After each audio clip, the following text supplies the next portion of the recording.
In the candlelit chamber of the royal library, Princess Nairobi sat cross-legged on a plush rug, her usual regal demeanor softened by the presence of her two closest friends, Amani and Amandi. The trio was deeply engrossed in a game of Scrabble, the tiles clinking softly as they formed words on the worn wooden board.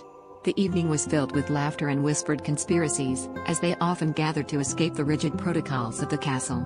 It was during one such lively exchange that Amandi placed a peculiar tile on the board, one they had never seen before. As the word realm was completed, an iridescent glow enveloped them, and the room vanished in a swirl of colors.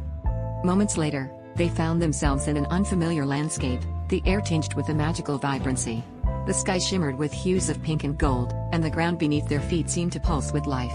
Nairobi, adorned in her simple attire, realized that they had been transported to a parallel universe where words held extraordinary power.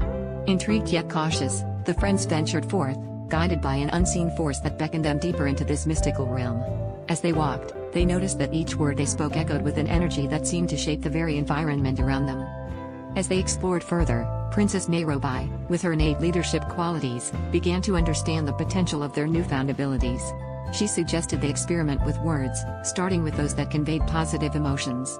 Uttering happiness summoned a gentle breeze that carried the scent of blooming flowers, while courage manifested a pathway through a dense forest, leading them towards the heart of this enigmatic world. Amani, with his quick wit, and Amandi, with her creative flair, played along, each word they spoke weaving new realities and altering the fabric of this universe in wondrous ways. However, as the day wore on, Nairobi realized that not all words were benign. A careless utterance of fear caused shadows to lengthen and the sky to darken ominously. Determined to return home, Nairobi gathered her friends and strategized their escape, using words of unity and friendship to build a bridge back to their world. As they stood on the brink of both worlds, they spoke in unison the word return, and the magical energy swirled around them once more. Suddenly, they were back in the cozy confines of the library, the Scrabble board before them, and the peculiar tile now inert and ordinary.